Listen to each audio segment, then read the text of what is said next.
సంహారిణీ రుద్రరూపా తిరోధానకరీశ్వరీ సదాశివానుగ్రహద పంచకృత్యపరాయణ. సంహారిణి ప్రళయకాలంలో సమస్త వస్తు జీవజాలాన్ని తనలోనికి ఉపసంహరణ గావించి లీనము చేసుకొనున్నది. సం అనగా సమ్యక్, హారము కలిపి సంహారము అనే పదానికి చక్కగా ప్రక్కకు తొలగించుట లేదా చక్కగా కూర్పు చేయుట అనేదే అసలైన అర్థం, అంతేకాని చంపడం అని అర్థం కాదు. వేణి సంహారము అంటే విడివడిన కేశములను ముడిగా కూర్పు చేయుట అని అర్థం, అనగా విడివిడిగా ఉన్న తల వెంట్రుకలను చక్కగా ముడివేయడం. పైన చెప్పిన విధంగా సంహారిణి అంటే సమస్త వస్తు జీవజాలముని ప్రళయకాలంలో తనలోకి లీనము చేసుకొనేది. రుద్రరూప రుద్రుని యొక్క రూపు దాల్చింది. రుద్రులు 11 మంది ఉంటారు. వీళ్ళనే ఏకాదశ రుద్రులు అంటారు. వీళ్ళు రోదసిలోని స్పందనాత్మక లోకానికి అధిపతులు. ఋగ్వేదంలో రుద్ర అనే పేరును అత్యంత తీవ్రంగా గర్జించేవాడు అని చెప్పబడింది. అన్ని శబ్దాలు ఓంకారనాదంలోకి లీనమైనట్లే ప్రళయంలో సమస్త వస్తు జీవజాలాన్ని తమలోనికి లీనం చేసుకునే లక్షణం వీరికుంటుంది. ఈ లక్షణంతోనే అమ్మవారు ఈ రుద్రరూపం దాల్చి లయకారకత్వాన్ని నిర్వహిస్తుంది. అమ్మవారు శివుని అహంకార స్వరూపిణి అని ఒక అర్థం, శివునికి గర్వకారణమైన రూపం అని ఇంకో అర్థం, శివుని స్వరూపం అని మరో అర్థం. ఓం నమస్తేస్తు భగవన్ విశ్వేశ్వరాయ మహాదేవాయ త్రయంబకాయ త్రిపురాంతకాయ త్రికాగ్నికాలాయ కాలాగ్నిరుద్రాయ నీలకంఠాయ మృత్యుంజయాయ సర్వేశ్వరాయ సదాశివాయ శ్రీమన్మహాదేవాయ నమః అని రుద్రనమకంలో చెప్పబడింది.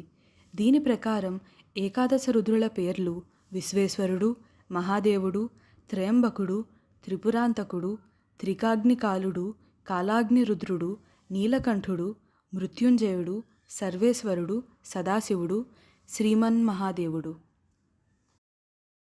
తిరోధానకరి మరుగుపరచటను చేయునది.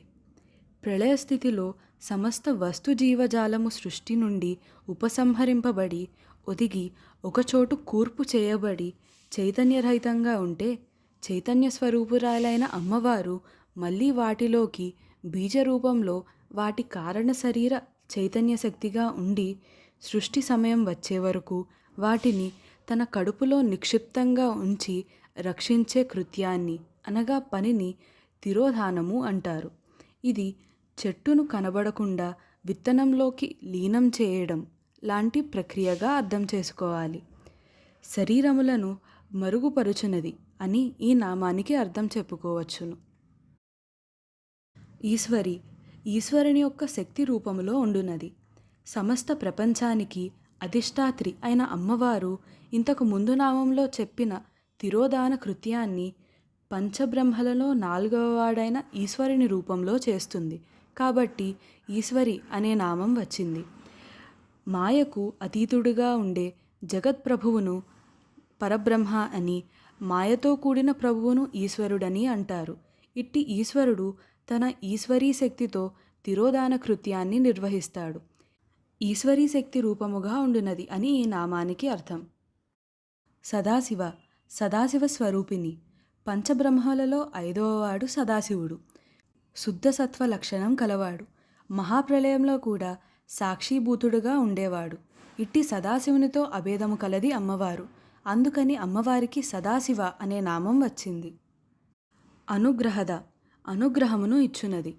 కల్పాంతంలో తన కుక్షియందు గుప్తంగా ఉంచుకొనిన సృష్టికారణ బీజాలను కల్పారంభంలో పునఃసృష్టిగా అనుగ్రహిస్తుంది. కాబట్టి అనుగ్రహద అనే నామం అమ్మవారికి వచ్చింది.